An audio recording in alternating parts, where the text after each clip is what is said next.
Remember, when we take prebiotics, probiotics, or we change our diet, what that's going to do is it's going to start to repopulate the gut properly. Those are all great things to do when you have any kind of leaky gut, but we're not actually healing the lining of the gut, right? So remember, there's only a single cell layer separating your inside world from your outside world.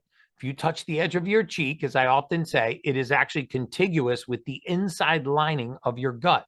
The tube of your intestines, your esophagus, your stomach, duodenum, your small intestine, your large intestine, your colon, from your mouth to your rectum, that area of the body is external to your body. What protects that external environment from contacting your internal environment is a single cell layer.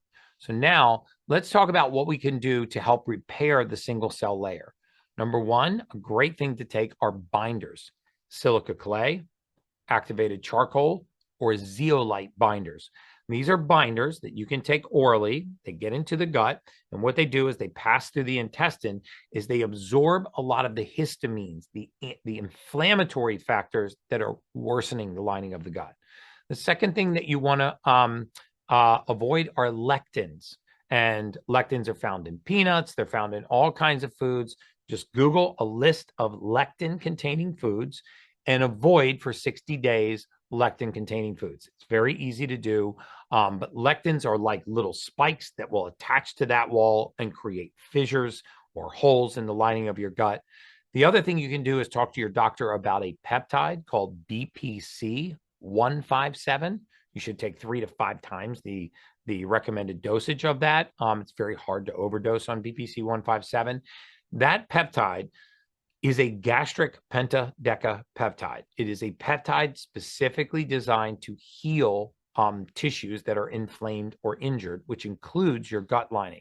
Since it's synthesized from gastric juice, it's very well tolerated orally. I get mine from either Integrative Peptides or Peptide Sciences is where I get BPC from. It's not cheap. It's not very expensive, but it's also not cheap. It's more expensive than a multivitamin. High doses of BPC 157, as well as gut binders, really help. There's some great gut binders out there. One of the best that I've seen is one called Toxi Prevent. It's actually a European company. You can't get it here in the States. The clinical team gives it to all of our Crohn's patients because it's really, really good at sopping up toxins and histamines and actually carrying them out of the gut. It even actually captures mold and mycotoxins and can even have a positive effect on killing off parasitic colonies. If that doesn't work, you may want to do an additional round of testing for parasites. And parasites are a common offender in gut-related issues that where you solve your diet and the foods that are creating sensitivity or creating allergies, but you still have symptoms. And every single one of us, 100% of the people, including myself, watching this podcast or whatever we call this, rule brackets right now, you have parasites. And there are more aggressive parasitic cleanses that you can do with things like antivirals and antiparasitics, things like ivermectin, hydroxychloroquine, which they call them horse dewormers. They're not. They actually deworm human beings too in the right dosages. We've seen very successful parasitic cleanses with 12.5 milligrams of ivermectin. Again, going back to what my clinical team prescribes for people that have parasitic colonies. The way to determine whether or not you have additional parasites is to actually do a parasitic test. So could hyperbaric oxygen therapy have an impact on blood sugar levels or provide long-term benefits for managing type 1 diabetes? Ooh, you are hitting on one of my favorite topics. I'm actually getting, can I tell them about my hyperbaric? Dude, you guys are going to love this. So I'm getting this height. I'm so excited, like a little child. But I'm getting a hyperbaric that is, it's one of the first near 0 decibel hyperbaric chambers in the world. But why I'm so excited about it is a podcast room inside of a hyperbaric. So you're actually going to start to see podcasts that I'm doing with my guests inside of a 2-atmosphere hyperbaric. It's got multiple cameras. Anyway, that's a whole divergent. It'll be here in January, so be on the lookout for that. It's a one-of-one being made right now overseas, but I'm super excited for it. I actually have a hyperbaric here at the house. The thing to know about hyperbarics is the following. The majority of the research on hyperbarics is done at 2 ATA, 2 atmospheres or greater. The majority of soft shell chambers get to about 1.3, 1.4 atmospheres.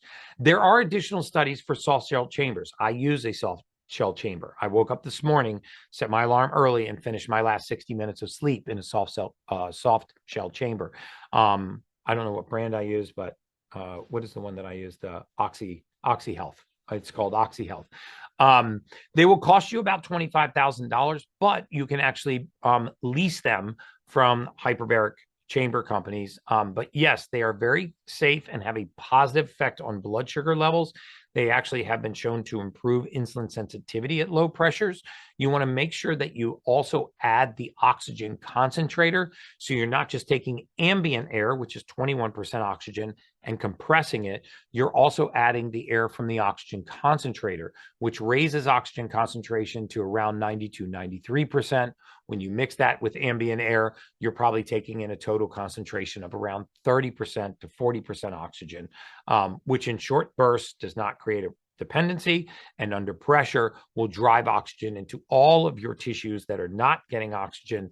Great for your muscles, great for your metabolism, incredible for cognitive function.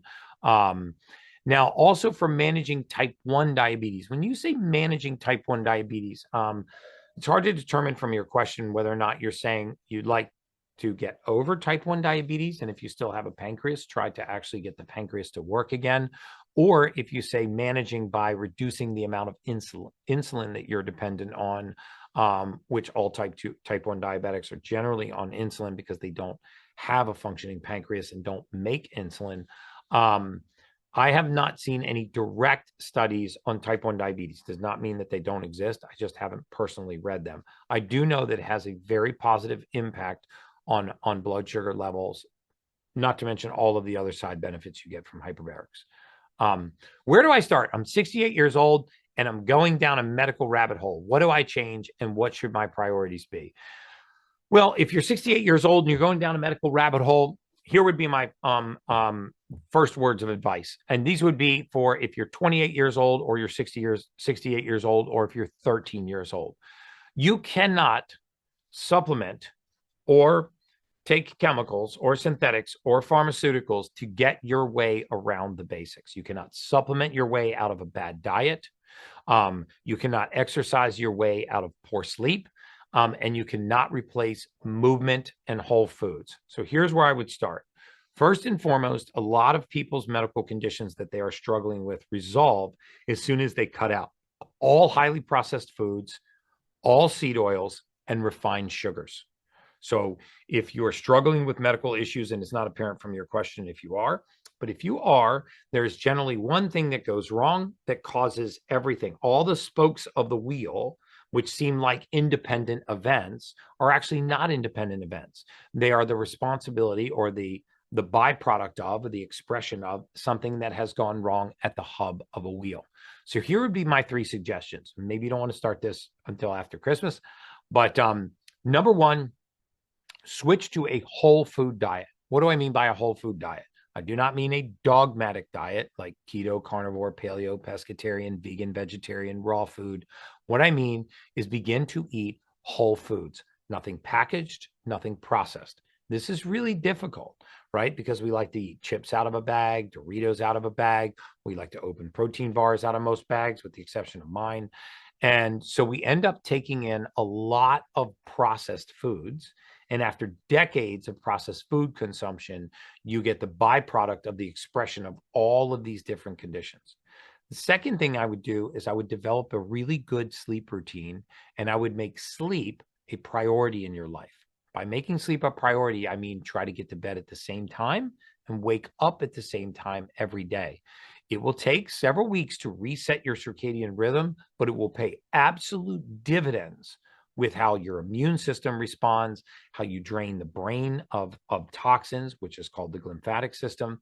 I would also begin to incorporate a reconnection with nature, simple things like grounding, touching the surface of the earth. sunlight exposure in the morning on your skin and in your eyes. I would incorporate a breath work routine, learning to do 3 rounds of 5 breaths, work your way up to 3 rounds of 30 breaths. And I would increase your fluid intake, specifically with hydrogen water. We are releasing a new hydrogen tablet, which will be the most potent hydrogen tablet on the market in January. This will create 12 part per million hydrogen water. It's made from elemental magnesium. We actually have the patent on it. And you'll drop this in your water and it will create high part per million hydrogen water in bottled water or other water on the go. That would be my basis for where to start. And that is very inexpensive. It is hard, really hard, guys, to get seed oils and processed food out of your diet. You have to be diligent about it. Seed oils hide in our dressings, in our salads, in our mixes, in our dips, in just about everything we're exposed to throughout the holidays. So when you spin your boxes around and you see sunflower, safflower, corn oil, canola oil, Wesson oil, vegetable oil, turn and run, those are highly processed, highly inflammatory ingredients.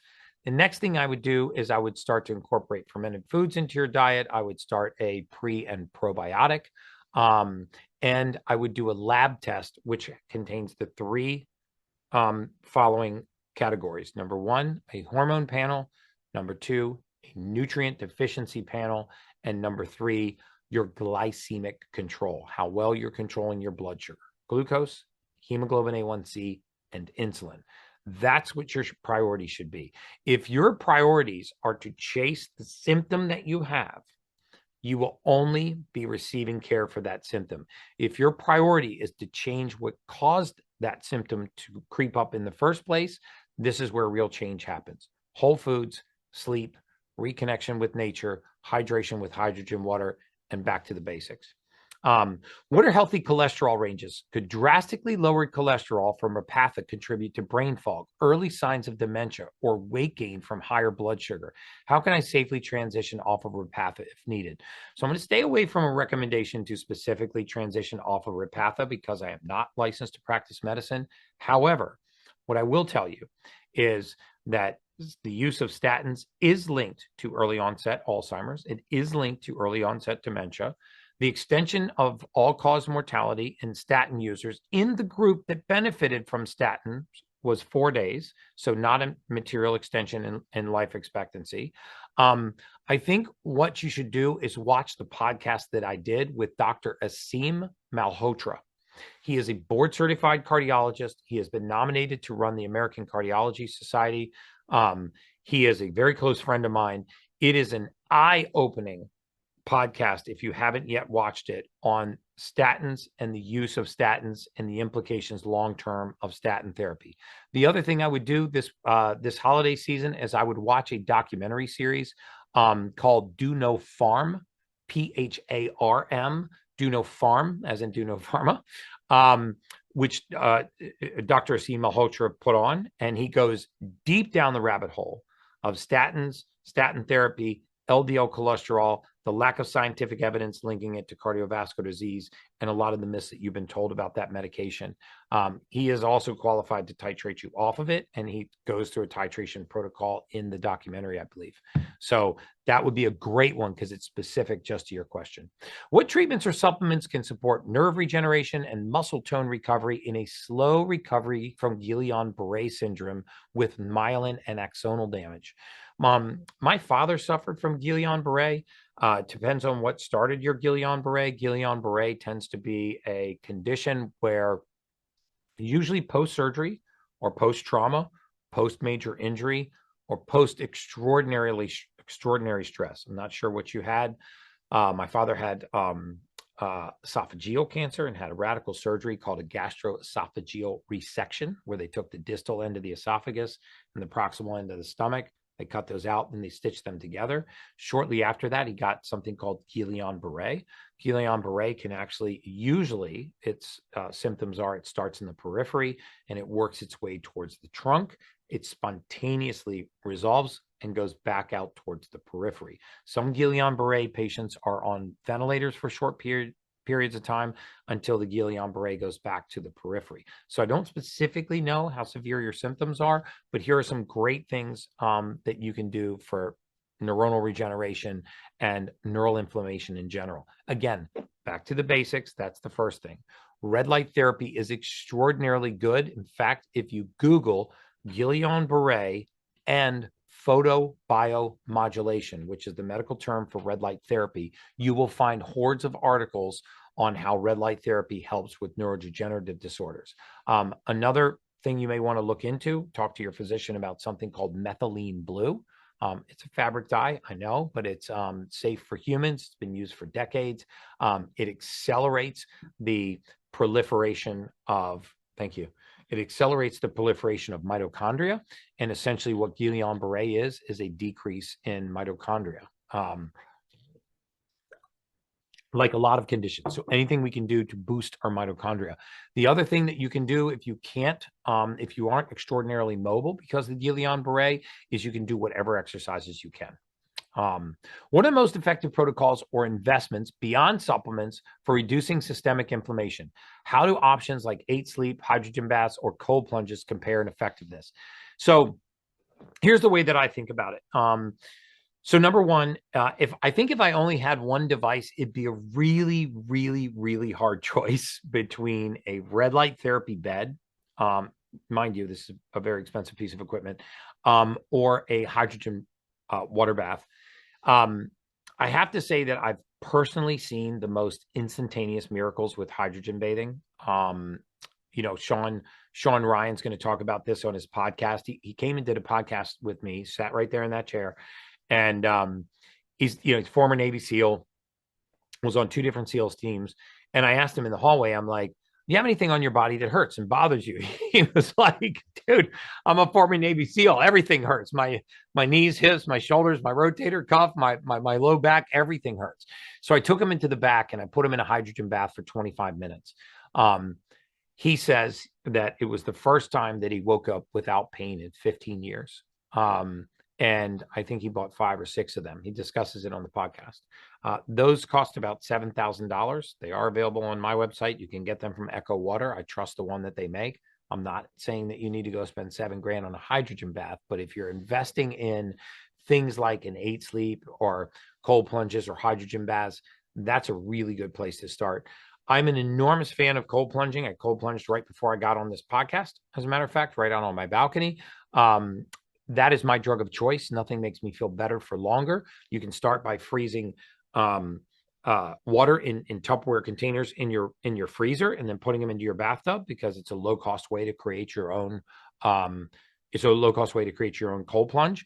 I have a cold plunge. I partnered with Cold Life. I have what's called the Ultimate Human Light. It's a hard inflatable cold plunge. So that's a great entry level cold plunge if you're interested in that, but you don't need to spend the money. You can actually make these. You can take the water, put it in Tupperware containers. It makes the big blocks of ice, drop those into your bathtub. It'll usually last 3 days.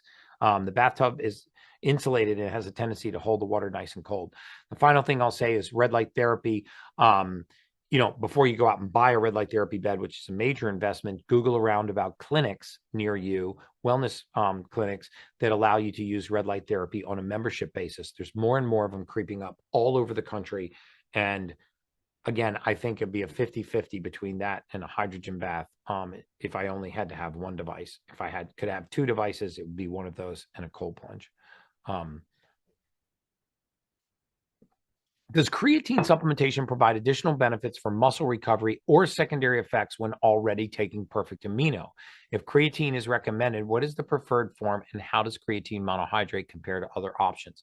Creatine monohydrate is excellent. It is not true that you need to do a loading dose of creatine before you get to a daily dose. 5 milligrams a day is usually the recommended dose. Listen up, women. This is the most underserved nutrient in female human bodies. I promise you that. First is protein or amino acid deficiency. Second is creatine. Creatine is thought of as like a bodybuilding supplement, right? I mean, men take it to build big muscles, but it's not just a bodybuilding supplement. It's excellent for cognitive function. It is excellent for your hormones. It is really good for building lean muscle. I think women over 40 should all be taking a creatine supplement. I think men should be taking creatine, especially if you're in the gym and you're exercising heavily at all. Yes, you can take creatine with perfect aminos. You're actually on to my next supplement because I'm in the process of formulating a perfect amino acid supplement that has creatine in it, so we can reduce the number of things that we're taking. So I'm working with Body Health right now on that formulation to add creatine monohydrate to perfect aminos, just so you don't have to do them separately. If you want to really put it on steroids, use hydrogen water, creatine monohydrate, and perfect aminos in the morning before your workouts. But women, you should all, at 40 years old, you should all be taking 5 milligrams of creatine a day. It is absolutely excellent for your cognitive function. It's good for your reproductive system. It's excellent for lean muscle metabolism as well. It holds water in the muscle, which is a good thing. We don't want our muscles to be dehydrated. So I'm a huge, huge fan of creatine, 5 milligrams a day. What are the best strategies for me to increase glomerular filtration rate and decrease uric acid levels? So glomerular filtration rate, guys, is the rate at which blood moves through your kidneys. If you look on a kidney panel, you'll see a couple of little markers on there. There's one called BUN, which stands for blood urea nitrogen. There's another one called creatinine, which is a measure of, amongst other things, it's a breakdown of muscle byproduct, right? If you did a heavy squat workout and you tore a bunch of quad muscle, your creatinine level would naturally rise in your blood. The kidney filters these things out of the blood. One of the ways we determine how much inflammation or irritation is in the kidneys is we look at the filtration rate, which is called the GFR or EGFR, the glomerular filtration rate. Dude, sometimes my mind literally moves faster than my mouth. So I just want to get it all out. So this filtration rate, think about this, 15 times every single day, the total volume of blood in your bodies goes through your kidneys. So it filters your entire bloodstream 15 times a day. Here's 3 things you can do to improve glomerular filtration rate. The number one reason why GFR drops is because of high blood pressure. So get your blood pressure checked. Get your homocysteine checked. If your homocysteine is high, treat your homocysteine. If your blood pressure is high, treat your elevated blood pressure. That is the number one reason for reduced kidney filtration rate. Number 2, high homocysteine, which I just mentioned, and elevated hematocrit. I can't tell if this is coming from a woman or from a man, but very often men that are on hormone replacement therapy, like testosterone therapy, sometimes women that are on testosterone therapy, or women that are on birth control that have stopped stopped menstruating, their red blood cell levels tend to climb, which causes the blood to thicken. So there is a measure to look at this on your blood labs called hematocrit. Hematocrit is a measure of your blood's viscosity. It tells you how close is your blood to water or how close is your blood to motor oil. The thicker your blood gets, the slower the filtration rate, right? I mean, a pump would rather pump water than pump oil.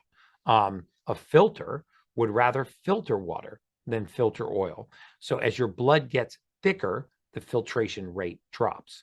As your blood pressure rises, the filtration rate drops. As your homocysteine level increases, your filtration rate drops.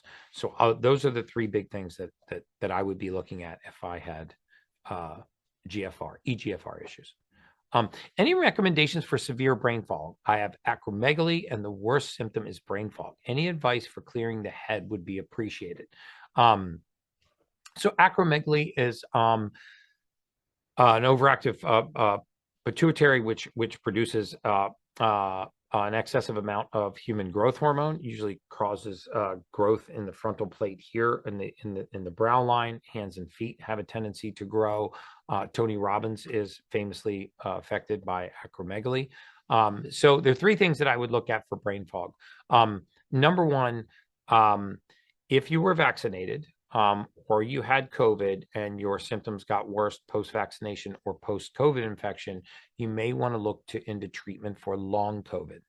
There are blood filtration treatments out there that can actually filter the blood and end long COVID in a single treatment. We go deep into this. Have we launched a podcast with Dr. Mink Chawla? No, that's coming in 2 weeks. It's coming in 2 weeks. Okay, so in 2 weeks, guys, I did a podcast with Dr. Mink Chawla Chawla. Phenomenal guy. He's the one that's a septic expert for ICU, and he's also a nephrologist, so a kidney expert. So the person that asked the question about EGFR, that would also be a good podcast for you to watch, and it's free. So clearing your head, depending on what's causing the brain fog. Great things for brain fog are exercise, natural sunlight, breath work, and hyperbarics. Hyperbarics are excellent for people with acromegaly and excellent for people that have brain fog. The other thing to do is to lower the amount of pro-inflammatory foods in the diet. I know I keep getting back to the same story. Removing processed foods, removing pro-inflammatory seed oils, removing highly refined sugars. Sugar is the devil. It is addictive. It causes inflammation. It can lead to brain fog. And then also, if you do a blood panel, look at your sodium level.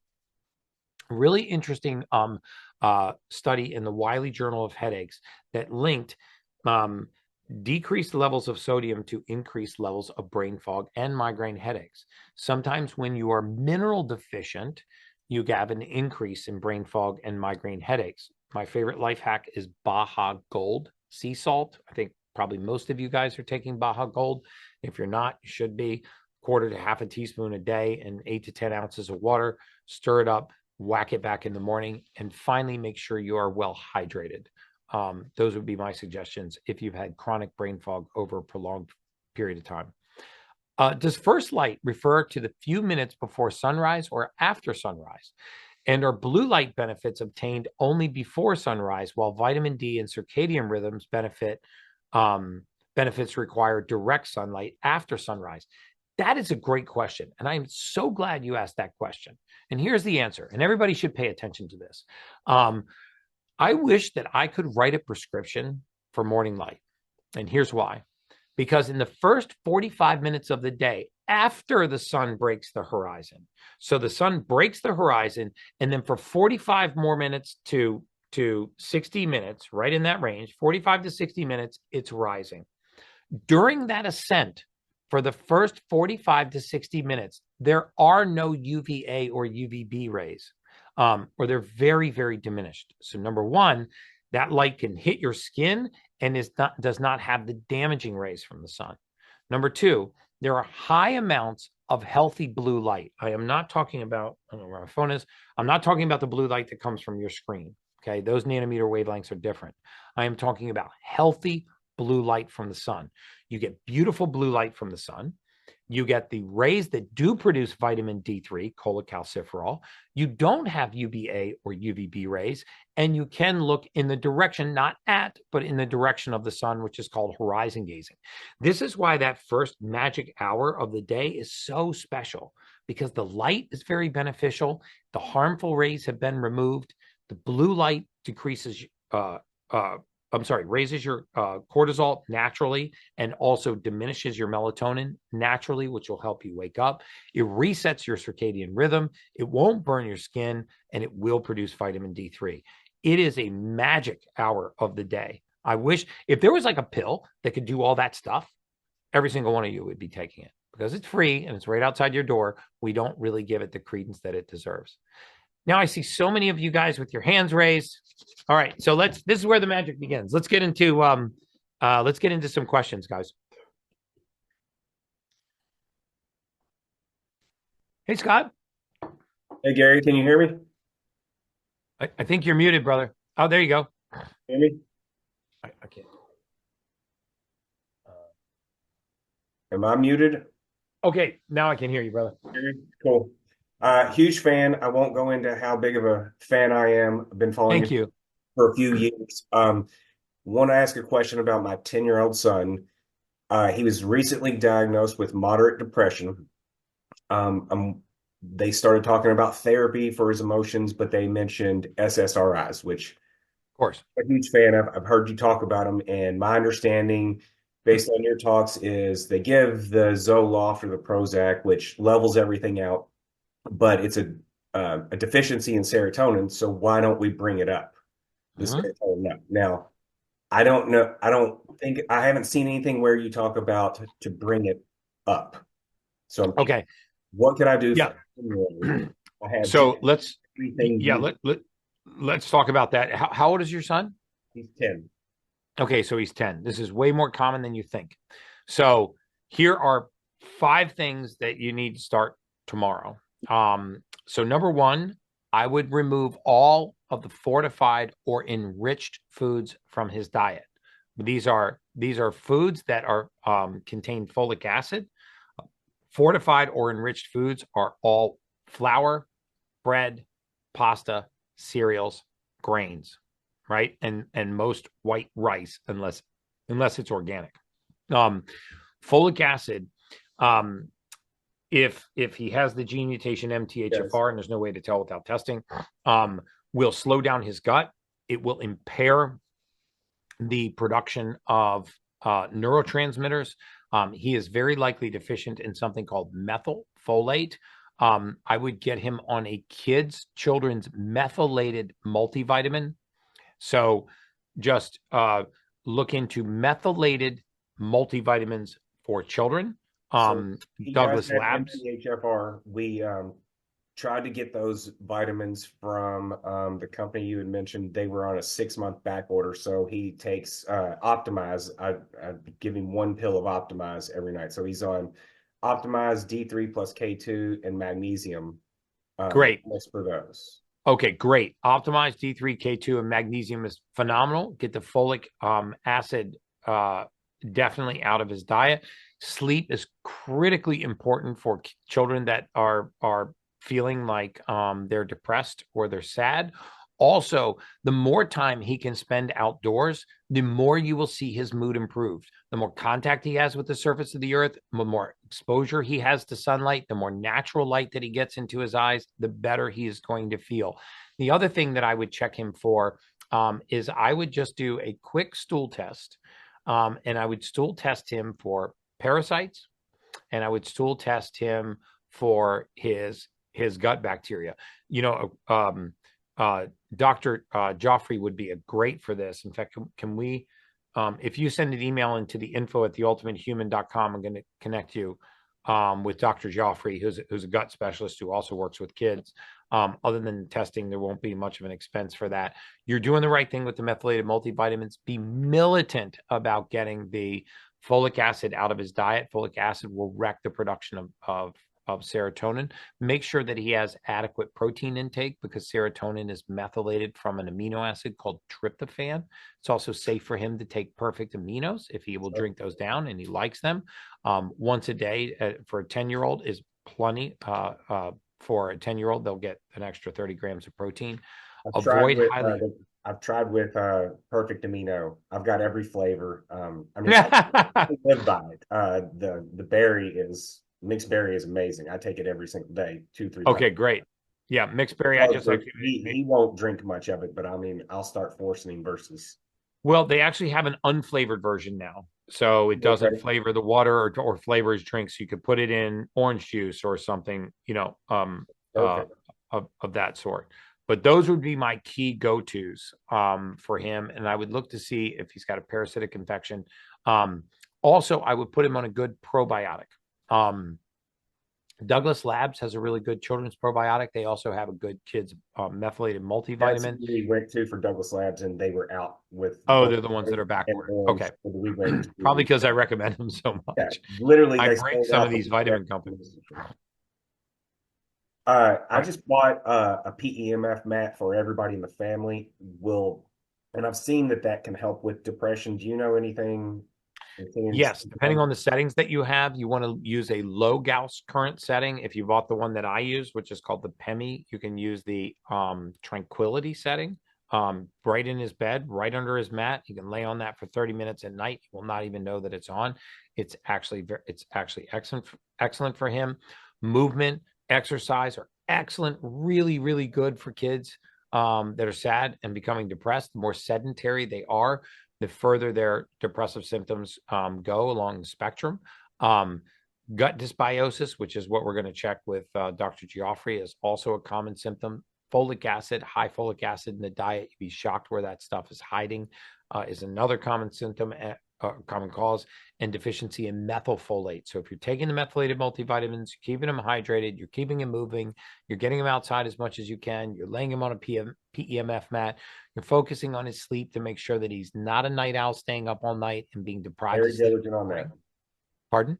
Very diligent on. We're sleep Nazis. I mean, Okay. they have a pattern. Sleep Nazis. I like that. So yes, that you are absolutely on the right road for that. Let's see what we do with the parasitic testing and the gut microbiome testing, as well as getting them on a probiotic. Okay, so but there's no specific supplement that we could take that would boost serotonin. It's the combination of that. Methylfolate. Yeah, methylfolate boosts serotonin. Specifically 5-methylfolate. 5-methylfolate is the methylated micronutrient that is involved in taking tryptophan and converting it into the neurotransmitter serotonin. So do I need to take the 5-methylfolate, or is the optimized got enough of it in it? I would give him an optimize in the morning and a 5-methylfolate 1 capsule at night. How much does he weigh? Oh, he's tiny, 68 pounds. Okay, so 1 5-methylfolate capsule at night and the optimize in the morning with food. Okay, awesome. Awesome. Thank you so much. Great talking to you, man.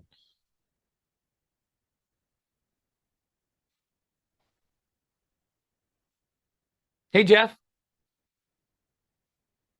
I think you're muted too, brother. There you go. How you doing? I'm doing amazing, man. Um, Appreciate you doing these as always. Just one quick I question love these. just one quick question on a supplement. I started taking NAD plus. It's a liposomal form, just for kind of energy and helping with mitochondria and stuff like that.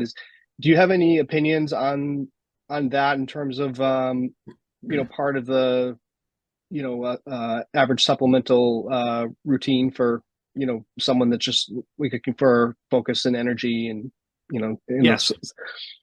Yeah. So first of all, there's no such thing as supplementing with NAD plus. So if they say that the compound that supplement contains NAD plus, it doesn't. NAD plus is nicotinamide adenine dinucleotide. That positive, that little plus, is a charge. So if they actually did give you NAD and you swallowed it, it would be completely inert. So if you spin the bottle around, it's going to be one of 3 ingredients. It's going to be something called nicotinamide mononucleotide, NMN. It's going to be nicotinamide riboside or nicotinic acid. And that is the order in which I think that they have a better influence on NAD levels. So the only way to take NAD plus, is either by injection, by a patch, or through intravenous infusion. Okay. My preference is, rather than doing IVs, patches, or even sublinguals of actual NAD or injecting it, you should take the precursor for NAD, which will allow your cells to boost their own NAD levels. So something like NMN. So if it says nicotinamide mononucleotide, that's a very good supplement. The second best one would be nicotinamide riboside, and the third one would be nicotinic acid. All of those will claim to be NAD plus supplements. None of them are NAD plus. Because you actually can't supplement with NAD plus orally because of the charge. So if you have the bottle, just spin it around. If it says NMN, nicotinamide mononucleotide, you probably have a great supplement. And this will actually boost your own cellular production of your own NAD levels. I say this all the time, like in hormone therapy, for example, no matter what anybody tells you, there is no better hormone than one the body produces on its own. So in men and women, if we can actually get them to produce their own hormone, that's always a win, right? Now, if you can't and you have to replace it, well, that's great. That's fine. And it can work. And I'm a big fan of hormone therapy. I'm on hormone therapy, but those are for people that have true, like, gonadal hypofunction or testicular hypofunction, or women that have endocrine systems that can't manufacture hormones anymore.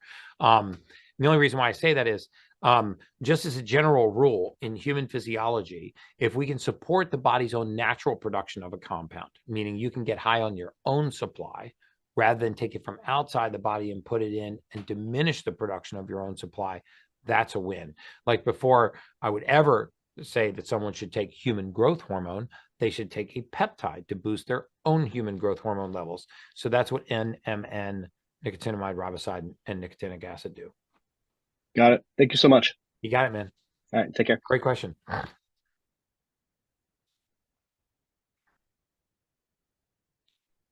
Jeff Hart.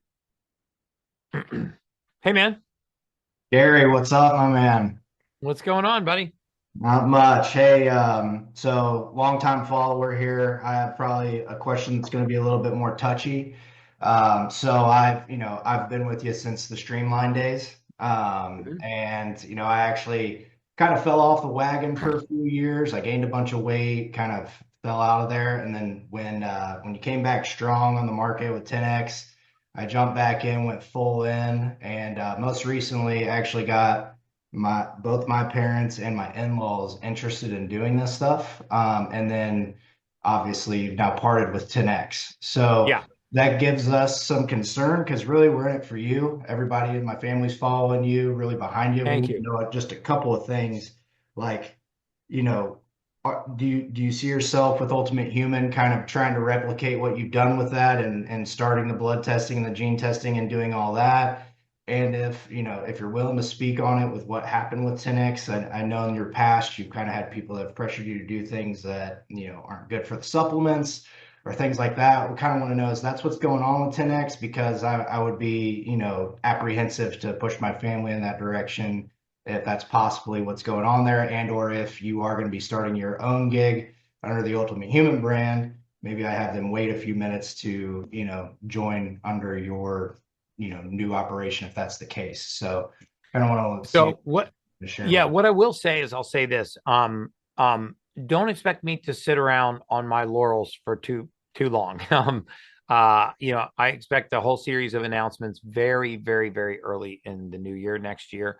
The other thing that I'll say is, I departed 10X because of a philosophical difference with the senior management there and the approach to, patient care, to supplementation, to the impact that we were making, to our mission, our vision, our values, to really kind of the outcomes of the people that we serve.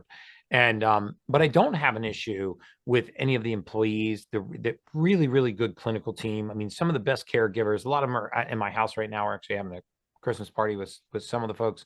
Yeah, actually, I'm with Dr. Sarda, and I've been Oh, with her she's her Dr. Sarda and Julie are here at the house right now. Yeah, as I love them. Because and of this rule bracket thing, you actually got me in with Dr. Sarda because we were there was a couple of caregivers that you and I agreed we need to move you over. So she's been great. They're amazing. And Dr. Sarda is yeah. one of the best functional OBGYNs in the country. The woman's got the biggest heart in the world. She's delivered 9,000 babies, gynecological surgeon, and probably works 12 hours a day just in service to our patients. So number one, I would say stay tuned. Number two, if you have a specific question, if you just email my team info@theultimatehuman.com, I'll have the team respond to that. I don't want to put anything out into the press about, that would be charged, 10X Health or especially because I don't want to harm the employees and the clients and the patients on that platform because many of them have been with me for 8 years. And I still think that the caregivers on the platform are doing the right thing. It's just sometimes I feel like if you don't stand for something, you stand for nothing. And so I took a stand on behalf of the patients and the clients that I thought weren't being treated like patients and clients. Yeah, I can read between the lines a little bit, just okay. knowing the history. So I'm picking up what you're putting down. Trying to avoid Big Brother from really coming after me. I knew my question was about to put you in a tough spot, but I knew where you're headed. So I appreciate that, and I just have a second one. I've been starting to invest in the in-house superhuman protocol, given that I'm in a cold climate area. I'm in Indiana. So it's gotten way too cold to do the grounding, and we have snow out here right now, right? So anyhow, the one piece that I don't have to the superhuman protocol is that PEMF mat. And obviously I know Do you have the red light bed? I don't have the bed, but I've got the panels. Oh, panels, great. Yeah, okay. so I've got those, got the oxygen. Now I just need the PEMF mat, right? So yeah, if you'll in the same email, he's going to inquire about the PEMF mat, and I'll give you the link to the one that I use, and you'll get like a discount on it. But it's a great PEMF mat. Okay, cool. Because that's why I just didn't know, like, if I'm shopping out there, like what kind of wavelengths I need to be looking for, or Yeah, if yeah. it's It's like red light therapy and PMF mats. They go all over the place, and there's a lot yeah. of products out there. I mean, I am an incessant tester of things. I mean, Yeah. if half my house is biohacking stuff, the other half is the stuff to test the biohacking stuff. Right. Um, it's not that I don't believe any manufacturer's claims, but well, I don't believe any manufacturers. So I just independently tested, and I was shocked at how many red light beds didn't have the nanometer wavelengths that they claimed. They didn't have the milliwatts of irradiance. Air filters, claiming to filter down to zero point 0.1 micron that would barely remove a cat hair. A lot of these really expensive EMF scatter devices that didn't even cause any scattering of the EMF frequency, but sadly, the consumer just doesn't have the equipment to really kind of test it. There used to be like a good consumer reports out there that kind of stood between the consumer and a lot of products, but in the biohacking space, there's nobody really doing that. Yeah. And so that's a huge role that I try to play, not to besmirch brands, but to find the brands that are doing the right thing and give them a voice. That's why you see me affiliate with brands like Masa Chips and Kellen Fire Bone Broth and Perfect Aminos. Like, these aren't even my products. Some of them I don't even have affiliate relationships with, but I think that we need to make the best products the best known products, because right now, like, the best known products very often are not the best ones for you. That's why whenever products come to my platform, and I promise you guys, every single day, my team gets deluged by multi-level marketing companies, supplement companies, every protein manufacturer in the world, every biohacking device in the world. If I don't use it every day in my daily life, or we don't have firsthand knowledge of it and haven't independently tested it, I just won't stand behind it. It's not to say that it's bad, but somebody's got to stand in that gap. Because so many of the folks, I was just at the anti-aging conference this week, so many of the people in my space, they just get to the top of the mountain and they're just a prostitute for every product or service that comes along. It's like, look, I know you're not taking that CBD gummy and that using that red light necklace and using that EMF pendant and that wristwatch.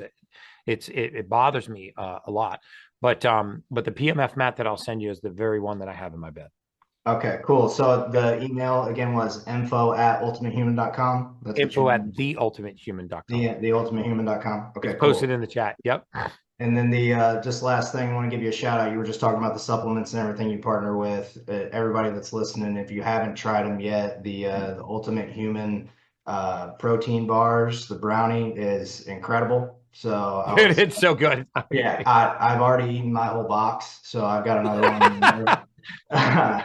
So it's that I suggest And that everybody is just on their pressed Whole devices. Foods, man. I'm really, really proud of those. Yeah, So really good proud luck of on those. that. Well, thank you, Gary. Thank you, man. You changed my life. Look forward to having you change the rest of my family's life, man. So looking to hear some news on what the Ultimate Human is going to be doing moving forward, man. So thank you Thanks, so much. Jordan. I appreciate you, man. Thank you for the kind words.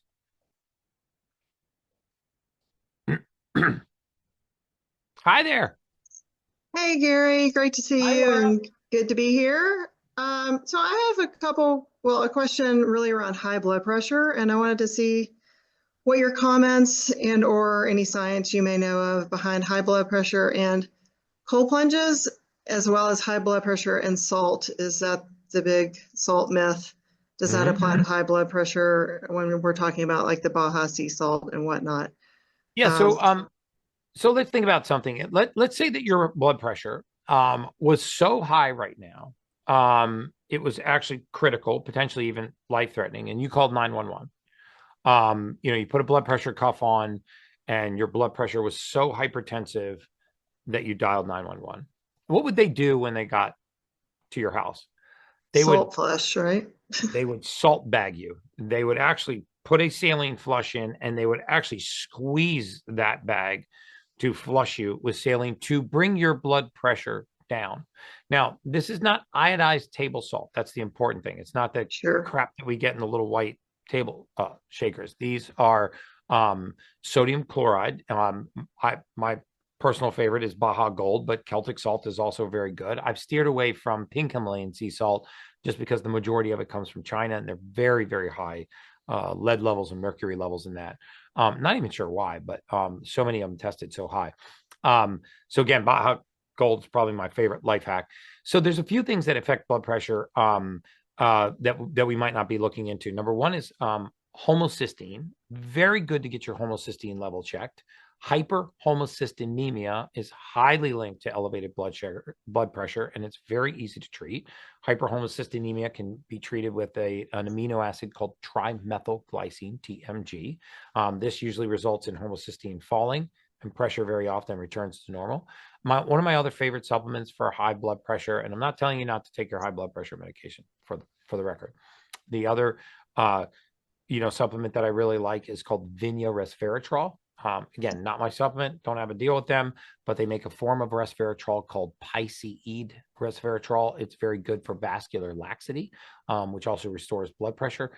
Staying properly hydrated and taking in adequate levels of sodium. Yes, taking in adequate levels of sodium. So 1/4 to 1/2 teaspoon of Baja Gold sea salt in 8 to 10 ounces of water, and then monitor your blood pressure thereafter. There's really interesting article in the Journal of Hypertension about the link between hyperhomocystinemia and high blood pressure.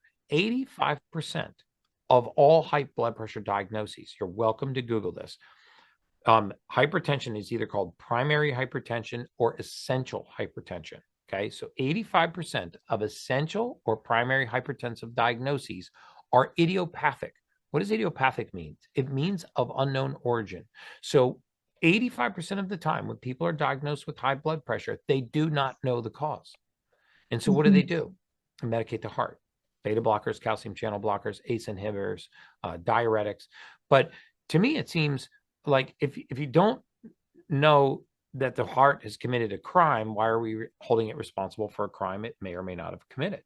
Until we know the source of the high blood pressure, how do we know how to treat it? And this is well documented in the Journal of Hypertension and the actual Journal on Hypertension, and they discuss the link with hyperhomocystinemia. So those are the variables I would try to get out of the way first, monitoring your high blood pressure closely.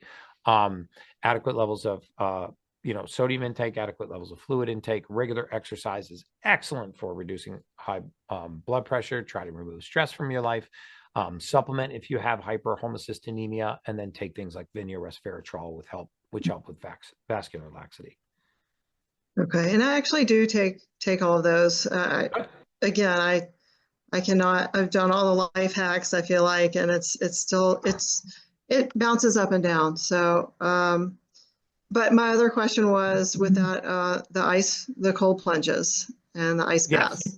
Is it shoots it way up, the blood pressure, but is that dangerous when if it's a temporary thing, or should I be wary of that? Because I love the benefits. Remember, the more we exercise our vascular system, the more conditioned it becomes, right? So think of your blood vessels like your biceps, right? They're muscle, they're smooth muscle, not skeletal muscle, but they're smooth muscle, and they constrict and they dilate. Because we control our temperature so consistently all the time, you've probably heard me say aging is the aggressive pursuit of comfort. When we control everything in our environment, our lighting, our temperature, the time we go to bed, the time that we wake up in the morning, when we lose this circadian cycle, it throws a lot of our biorhythms off, but it also throws a lot of our biophysiology off, including our blood pressure. So here are a couple other suggestions I would make. Consistent bedtime, consistent waking time.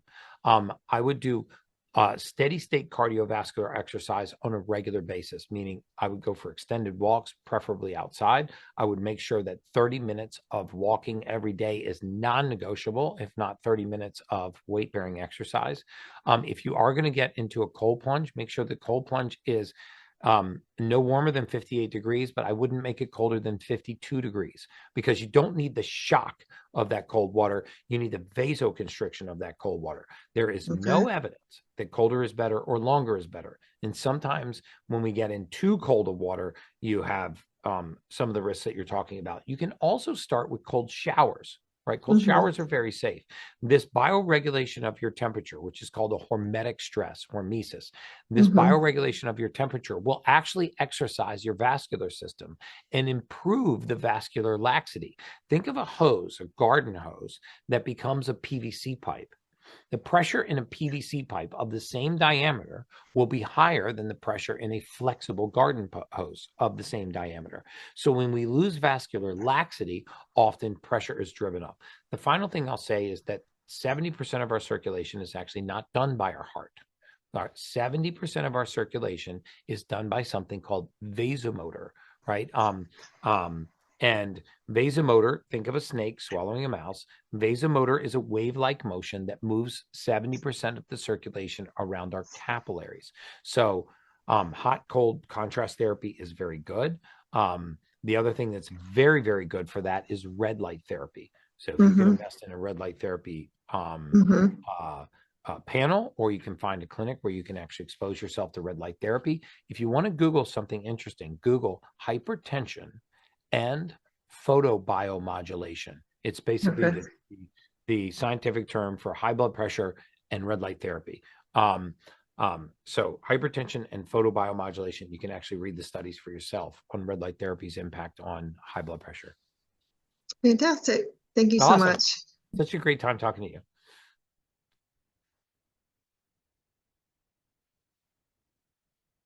Oh, frequent caller. How are you? Hi. Hi, Laura. Such an honor to talk to you like normal. Aw. I am wondering if you have I see all your Christmas shopping in the back there. I see the Amazon boxes stacked up. It looks like my front door. Some of this is your stuff. I took advantage of Black Friday, bought some stuff. So Great idea. I am wondering if you have any suggestions for tics, Tourette's, or coprolalia. My husband's side of the family, my husband has coprolalia. My children are suffering greatly from Tourette's. Any suggestions on what to do? Yes. One of the most interesting findings of late in the last 10 years is, and I'm not suggesting they have MS. I'm just going to start here for a second to illustrate the science, is the incredible amount of parasitic infections in neurodegenerative disorders, particularly multiple sclerosis. And the majority of us have parasites. Parasites don't run in families, but they run in the lifestyle of families, because families tend to expose themselves to the same water, to the same air, to the same environments.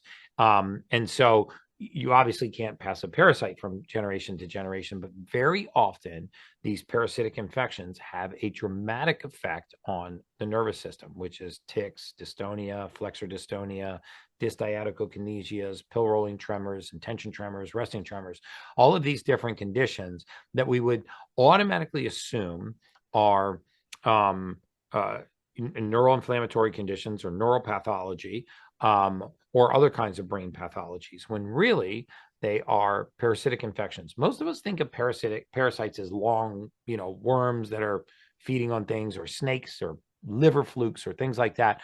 But the truth is, parasites can be very, very, very small. They can be the size of bacteria, not much bigger than bacteria. And it is their outgassing that causes a lot of neurological symptoms. I'm not saying that that's going on with you. Parasitic cleanses are excellent for people with nerve disorders. One of the other things that interestingly works very well and is a good way to find out if it's related to neural inflammation is, for a period of time, 8 to 10 weeks, is a carnivore diet. Carnivore diet is not a steak-only diet, it is an animal-based diet. Meat, fish, chicken, eggs, and animal proteins.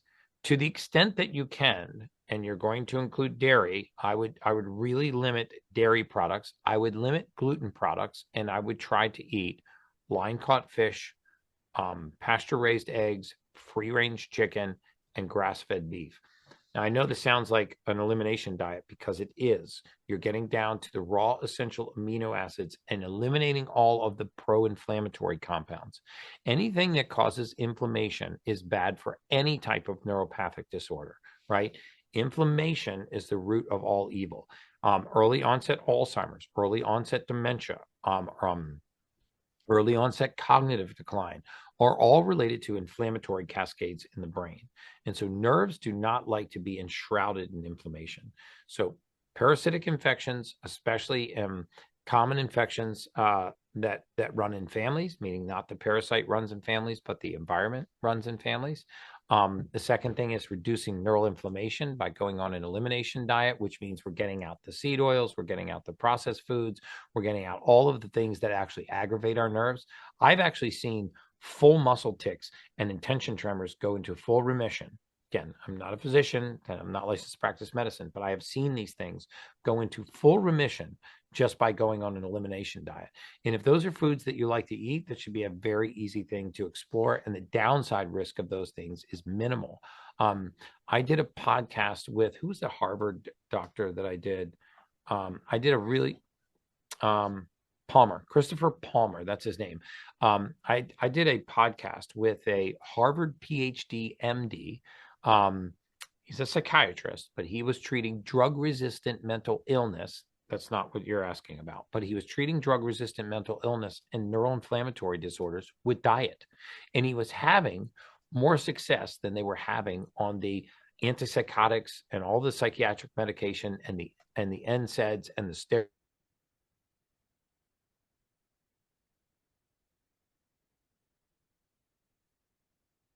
And so those are good ways to start with the basics, to make sure that it's not something basic that is causing something more prolific. I'm so glad you mentioned the mental health aspect. That's their secondary issues that they have. And so that was very, very helpful. Thank you. I did want to mention that your bars are incredible. I recently traveled, and on my travel days, I ate the bars so that I'd be eating healthy instead of, prepackaged foods, and felt so much better traveling. And today I just got my 10x blood test done. And instead of eating a pre-packaged something after my blood draw, I ate a bar. Felt so proud of myself. Felt like advertising all across the lab saying, don't give them chips. Don't give them a fruit juice. Give them this. Yeah, I mean, you get your blood sugar is low, and then you eat a folic acid laden cracker which is white flour, and it spike your blood sugar. And yeah, I mean that is guilt-free eating, and it took a long time to formulate those bars and make them shelf stable. So we could sell them to the public. I formulated with Body Health and Perfect Aminos, so it's equivalent of 30 grams of protein. If you look at the amount of servings of vegetables in there, you can sneak those in on your kids too. I mean, there's green cabbage, there's broccoli, there's dried organic strawberries, dried organic blueberries. I use raw organic cacao, coconut oil. And so it's a small amount of coconut sugar. So yeah, they are whole foods. And that's what I mean. We should be eating whole foods, right? People get dogmatic about dieting, but the truth is we need to be eating just whole. Yes. And I had one quick question on that, and I'm sure you can answer it small because I know you got the answer. As far as my research on natural flavors is that they can be anything from really good to really, really bad. So why have you included natural flavors, and what can you tell us about that? So I use something called Katemfe fruit, which is actually a natural sugar that's almost 2,000 times sweeter than sugar, because it actually is a natural sugar, but it's so sweet that you need very trace elements of it. Or we'll include things like organic monk fruit, which is the actual monk fruit before it's been chemically processed, rather than a processed refined artificial sugar. I'm also a fan of using some natural sugars, small amounts of cane sugar, small amounts of coconut sugar. Our body was meant to encounter these. I mean, sugar is not as big of an enemy as we talk about, but when we take sugars and we create unnatural things like high fructose corn syrup, which is taking the fructose molecule, hyper concentrating it usually into like a gel. Our body doesn't know what to do when this hits the bloodstream, and our insulin and our blood sugar spike like a straight line. And it's the distance that our blood sugar travels that's the problem. If your blood sugar looks like a heart monitor and not like rolling hills, that's a problem.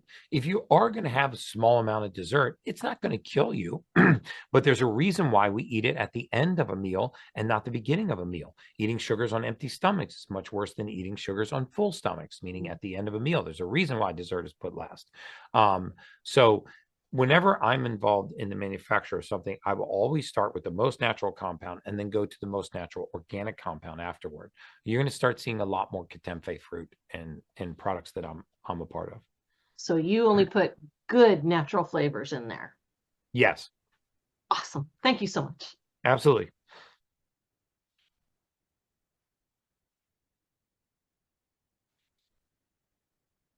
Al, hey man, one of my favorites. How you doing?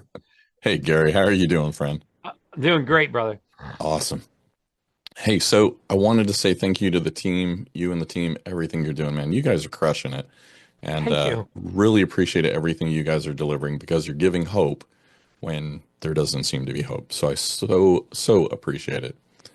It's really kind of you, man. Thank you. Those kind of words mean a lot to us. Well, it means a lot to all of us that are here. So I had a quick question. So I went and got a small number of tests, right, as far as blood work. And so we're looking at doing the Function Health, I think it is. Mhm. The oh my gosh, what's Dr. his Hyman. name? Hyman. Yes, Hyman. Yeah. Mark Hyman. So looking at doing the testing through his company.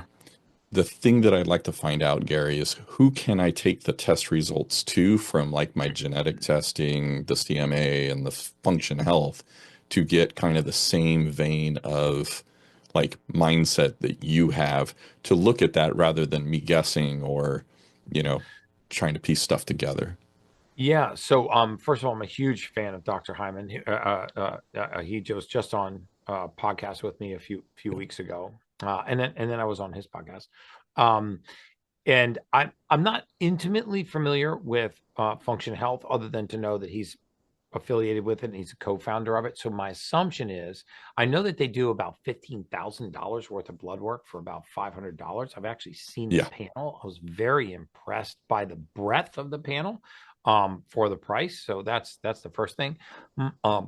My assumption is that they then have to have a practitioner that's going to engage with the patient to explain this to you. They certainly just can't send you the tests and assume that you're going to figure this out. I mean, there's going to be deep dives on cholesterol, full cholesterol panels. There's probably mold, mycotoxins, metals, viral pathogens. So, someone like myself or someone like Mark Hyman, I would imagine that I think he said there were 150,000 people on a waiting list, and then my podcast listeners got to jump the line.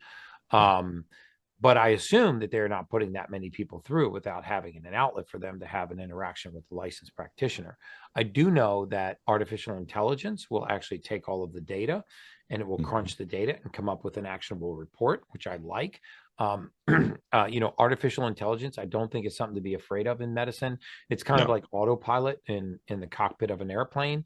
I mean, the greatest pilot and most experienced pilot in the world doesn't hold a candle to an autopilot that can take so many simultaneous variables and create an actionable result and create a change in the flight mechanics of a plane in an instant.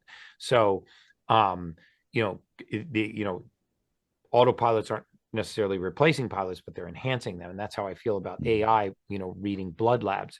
It can take so many independent variables and create an actionable result, because the downside of modern medicine, and this goes for my expertise too, is that it's very hard for us to consider all of the variables in the community that our body is. All of the, our cells exist in these vast communities. Our cellular biology is a really complicated process. So AI can take all of that, create an actionable result. My assumption is they have a practitioner that then takes that data and interprets it for you. But it's a great question. I don't know. It seemed like from their process, what I understood, they've built like their AI, like LLM. It's verifying that content, right? And the accuracy of AI versus human doctors is higher. So I get that. It is. You're right. Yeah. Which I'm like, that's kind of scary. It is super scary. Yeah. But so they've built their process to have AI verify your results and come up with the stuff. And then it seemed like the practitioners were verifying the data, but I didn't see a place where somebody was meeting to review like the results and give you that consult. If I'm wrong, once the testing's there, fantastic, cool, I'm good with that. Yeah. Ironically, Mike, I don't know the answer to that. I haven't gone through the function health test myself. Like I said, other than I've seen the panels that they pull, and it's pretty comprehensive, especially for the price. I think it's actually a good deal, and I have no affiliation with them at all. I'm an enormous fan of Mark Hyman. He's become Yes. a very, very good friend of mine. We're both involved in the MAHA movement. I'm actually going to speak at the America First meeting in Phoenix tomorrow on the Make America Healthy Again movement, what we can do, and to get a lot of the corruption out of our food supply. He's a huge, huge part of that. So, while I'm out there, I'll talk to him, and if I find out anything interesting, I'll have the team send you a message. I appreciate it. Yeah, because Okay. I'm like, the testing that came back, it was like my wife had elevated CRP, TSH, and cortisol. And so I'm like, I'll guinea pig myself, Gary. I don't have a problem with that. Yeah. But when it comes to my wife, I'm like, nope, that's a different zone. C-reactive protein, have her start taking a gut binder. Very safe place to start. Okay. C-reactive Like protein bentonite is clay not- and charcoal, that kind of stuff. Yeah, activated charcoal, zeolite, or Okay. silica clay. Very safe to have her Okay. do that, even if you don't even know what's causing it or anything else. It's good to bind those histamines and get them out of the gut. Okay. Awesome. Gary, All I right. appreciate it. Thank you. Awesome, Mike. You got it, brother. All right, we got time for at least one or two more questions. So, hi there. Is it Dina? Hi, Dina. What an honor to meet you. I manifested this moment. You know that, right? Aw, really? Thank you. I met you at the World Market Center in Las Vegas for like 3 split seconds, and you changed my life. I'm going to cry in about a minute. I go, first of all, you're Wow. God, and I wanted to thank you for that because that's why I trust you. That is so kind of you. Yeah. Yeah. I have MS, multiple sclerosis. I was there with my dog. I do not take MS drugs because they're not a cure. They're not. And you told me one thing, and I drove to every doctor I could to get an answer. You said, get a virus panel done. That's all you said to me. And that stayed Yes. until I got to a functional medicine doctor and they did a virus panel on me. I don't take the drugs for MS, like I said, but I did that. And I don't know why no neurologist or no doctor in the history of my diagnosis in 2011 never did a virus panel on me. I'm like, that's crazy. Anyways, I came back with very, very high levels of Epstein-Barr virus and HSV-1 virus, not HSV-2, which is a common virus, HSV-1, but I get chronic cold sores like all the time. I don't have a boyfriend, so it's nothing like that, right? But I've had it since I was a child, actually, and I believe that I've had MS since my childhood. The long story short, and all that, 'cause I want to respect your time, is they're inactive, both of them right now, both viruses, but they're there in high levels of them. What if you had high levels of both of these viruses in your body? How would you keep them dormant? Because I do believe that one of them did cause a very rare disorder that I live with. I was diagnosed in July after 4 years of going to a lot of different doctors. I was diagnosed with ineffective esophageal motility disorder, where I've lost 70% of peristalsis in my system. And guess what? That's the only issue I have with my body. I can run, I can jump. I went to work out in the sauna this morning. I do cold plunging when I can because you have been so instrumental in just being a light for me. And that's why I'm emotional, because I believe I'm going to live well with this condition, even though there's not a cure. Yes. But what would you do, Gary, if this was you? Okay, so first of all, I'm glad that we had that interaction, and I'm glad you actually went out and got a viral panel, because there you have it. You're probably talking about high IgG titer levels, meaning IgM means it's in remission, IgM means it's active, IgG it means it's in remission. Here's the thing about viruses. They have a tendency to hide, they retreat to something called the dorsal root ganglion. So it's essentially an area where they can hide in the body. It's in the nervous system, and they can undulate. They become active, and then they become latent or dormant. Right. So they have these cycles. Multiple sclerosis and herpes simplexes of symptoms and cold sores. If you think about what multiple sclerosis is, it's multiple scleroses on the lining of the nerve, right? So it is like a cold sore on the nerve. So you can get cold sores in your mouth, you can get cold sores on other areas of your body, and you can get what is akin to a cold sore on the nerve. The question is, why are we getting cold sores on the nerve? And very often it is a viral origin. And so what I would do is I would go on an antiviral. There is an excellent Epstein-Barr virus 8-week viral detox. It's called an EBV detox. It is all oral, non-pharmaceutical, non-chemical. It is a great way to lower your EBV titer, and it will also take down the other simplex titers with it. The second thing that I would do is I would try to get as frequent exposure to red light therapy as you possibly can. Red light therapy can actually be very good for restoring the microvasculature supply to the to nerves to keep the progression, or even potentially back the progression up of multiple sclerosis. I think that also taking antivirals, I would look into talking to your functional medicine doctor about ivermectin, hydroxychloroquine, the different antivirals that are actually available over the counter or by prescription, because these have a tendency to lower our viral loads. And I would do everything I possibly could to boost my immune system. I would be taking very high doses of daily vitamin C, ascorbic acid, and if possible, even getting high dose vitamin C IVs, as this is excellent for people that have high viral titers and excellent to boost the immune system. You've done a genetic methylation test. You're already probably on methylated vitamins. So those things that you can do to boost your immune system. Final thing I would look into is a peptide called thymosin alpha. Ooh, that's it. What's How that? do you, that's a new one. PC one. Thymosin, THYMOSIN, thymosin alpha. It is an immune boosting peptide. Anything that you can do to bolster the immune system makes your body inhospitable to viral pathogens. Okay. Thank you from my heart. I'm winning though. Don't feel sorry for me. I'm still winning. I'm not No, you're winning. I don't feel sorry for you. That's great. I mean, it's stories like that. People that have never paid me a dime that I've met that have benefited from the information, that like I never get tired of those. And remember her? Yeah, I do. I actually remember that now. Yeah. She's great. I wish you all. I'm here to support you in any way I can, sir. Yeah. All right. So let's see if we can get one more question. And thank you so much for the kind words. And I never get tired of those. Hi there. Oh, Marlene. Okay, now you're unmuted. Awesome. All right. So first of all, I want to thank you personally. I had a very severe fracture of my right shoulder in 2022. 2 days from now, it'll be the 2-year anniversary. The doctors told me that I would never get my arm to go higher than this.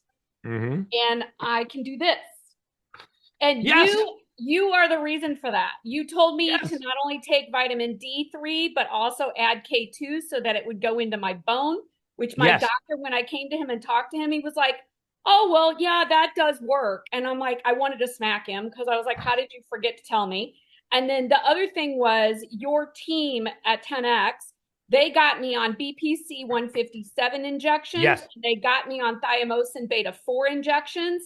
And within 3 days, Gary, my pain and my range of motion was changing for the better. And I actually thought at first that it was just like a sugar thing for me, like a placebo kind of. Yes. And by the 5th day, I knew there was no doubt that it was what I was putting into my shoulder. And my doctors are shocked that I got it from you. And they're shocked that I could get the injection into the back of my shoulder by myself. So that's awesome. I shall not to do this. So here today, I wanted to talk to you about the NADs, but the other guy asked, which is great, because what I really wanted to talk to you about today was a friend of mine. He is 34 years old. He was in the Army. He is 100% disabled now. He has a brain tumor. And he's been married for over 10 years to a very, very good friend of mine. I knew him first, and she's become a great friend. They have 2 boys, age 5 and 7. He is only 34 years old. He did 4.5 years in the Army infantry. His wife, her dad is retired military. Her brother is actually stationed as an Army officer in Alaska right now. So this is a big family of military. And I know you love military. Ryan was stationed in Basra, Iraq for a year, or for one tour rather. In 2019, they found out, well, in 2019, they did surgery to remove the tumor. When the tumor was done being removed, his wife and her father were told by the surgeon that they got 100% of it with great margins. Last week, they were told that that is actually not true. Only 25% of the tumor was removed. This man has been going through seizures and personality shifts that were just erratic for all these years, and we've been trying to figure out what's going on. The surgeon said that he said this to them today, that he did what he could, and that he had told Ryan's neurologist to, follow up or whatever, that it wasn't his job to tell anybody that he might need oncology or radiology or chemo. Oh my God. The brain tumor it's called it's OLIDEN glioma. Oleiden glioma. It's half the size of a baseball. His radiation starts January 7th, and some of the questions are, is there anything that Ryan and his wife can do to help him during the chemo and the radiation to make him feel better? Is the chemo toxic for his wife and his sons to be around? Because she's read some stuff about that, and so there's some confusion. And is there anything he should be supplementing? And is there any protocols or doctors that you recommend that he should be checking out and trying to work with? Yes. So let me answer all four of those as quickly as I can. So number one, there is something called a dendritic vaccine program. Dendritic, as in dendrite. Dendritic cell vaccine program. It's run out of Baylor University in Texas. The treatments are done in Mexico. They deal with the most difficult, inoperable metastatic cancers, glioblastomas, pancreatic cancers, and other forms of metastatic cancers. I have seen miracles for patients that have been inducted into the study. It's run by Dr. Rafael Gonzalez, who is a PhD, but there's MDs and oncologists that run the program.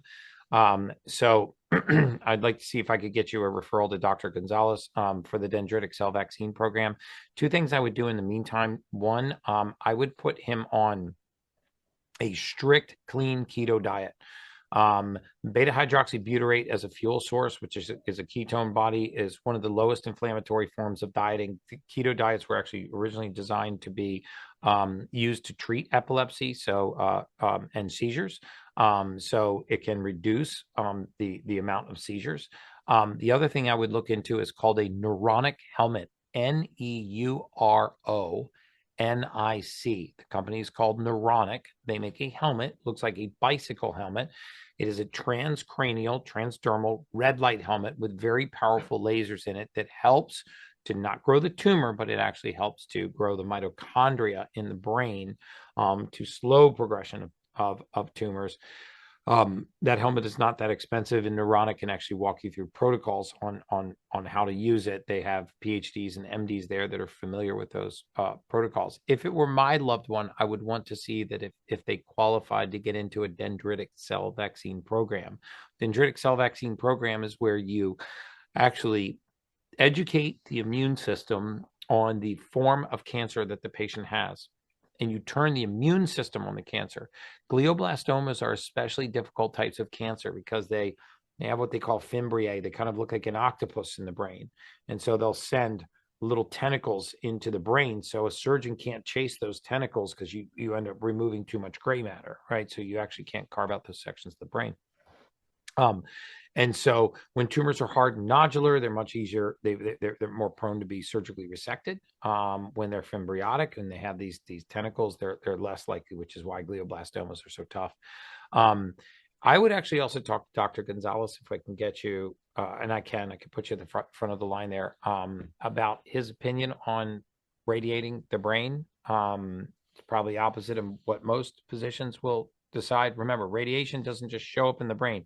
It has to pass through tissue to get to the tumor, and then it has to leave. It goes in a straight beam. So anything within that beam is going to be affected, which is healthy tissue, tumor, healthy tissue. So it penetrates. But those would be my suggestions, that the the clean keto diet, he can start right away. He may almost immediately feel better and reduce his incidence of seizures. Awesome. And is Okay. it true that him taking chemo and radiation can actually make his family sick? Yes, that is true. I don't know that you're at the fringes of my expertise on the radiation. If we actually store the radiation and then pass it back on, I'm not aware of that. So I can't answer that one because I don't have enough experience with that. Chemotherapy drugs, contact with the skin. These drugs are very toxic. They come out through the skin, through the urine, through the stool. So it's not toxic to be in proximity to them. It's toxic to be in frequent contact with them, skin on skin. That's that I am aware of with certain studies, and also depends on the type of chemotherapy and how often they're doing it, and how the chemotherapy is administered. But there is some truth to the fact that chemotherapeutic agents can actually penetrate the skin and can actually be passed to other people, just like a hormone can. That's why they tell women that have babies, if they do hormone therapy and rub cream on their arms, don't pick up your baby, because they actually transfer into their skin as well. Okay. Right. Super. Awesome. Thank you so much. Thank you for the kind words too. That was really kind of you too. I'm telling you, I told the doctor my surgery was done on my 55th birthday to put my arm back together. I broke the top of it into 4 big chunks and the rest of it down to my elbow into little pieces. And they told me that they thought it would take 2.5 to 3 hours tops. I was under anesthesia for 8.5 hours, and my surgeon called the other surgeon into the operating room to help work on me. It took 2 of them to fix me. But yeah, and I told him it was going to be the best birthday I probably ever had, because I was going to wake up out of pain, and I was going to have do this. I could do this. Well, and they told me like I would do this, and I told them, I said, I'm not going to get to 100%. I'm not going to not get to 100%. That's not acceptable for me. So I love that. Yeah. So thanks for your story. So guys, what an incredible live session today. I mean, really, thank you all for showing up.